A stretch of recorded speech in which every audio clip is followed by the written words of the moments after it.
Now cookies on a stick, when I cut them, knowing that I'm going to put a stick on them, I make sure that the area that I'm putting a stick is on the edge of the paper.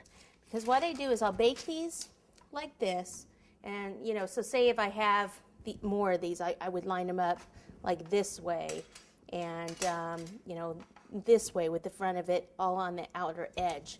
The reason is when I take this out of the oven right away, I lift this off very carefully, and then I take my skewer or white sticks, whichever you're using, take these while it's still warm, at the side like this, and twist, holding down the cookie just very slightly, and twist and put my skewer in.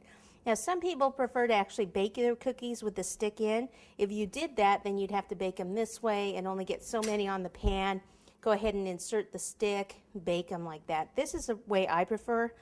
So you can kind of try both ways and then decide what you like best for yourself.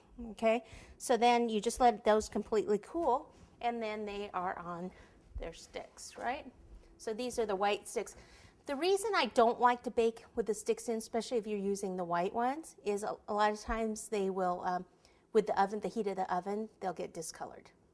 So it's just up to you. Kind of play around with it.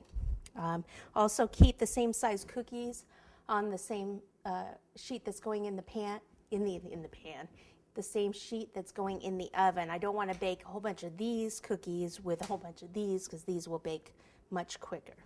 Okay? All right, so I think that's about it as far as the baking part. Just bake until they're golden brown. Make sure that they're completely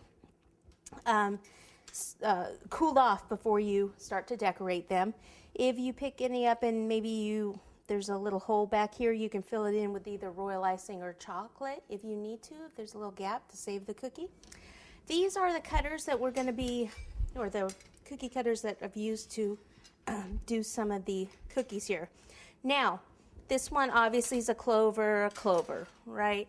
This is a little leprechaun, okay? This is actually a witch's cauldron, and we're going to use this for the pot of gold. This is a horseshoe cutter that we're going to use for the rainbow coming out of the pot of gold, okay? So think about using things a different way. This is a bottle, so we're going to use it for a bottle of whiskey. You could use a bottle of beer also.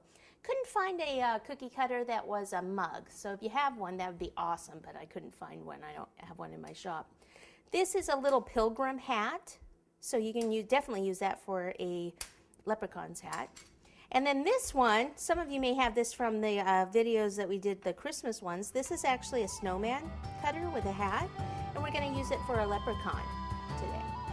Okay, so those are the cutters. Let me move some of this stuff, and we'll get to decorating.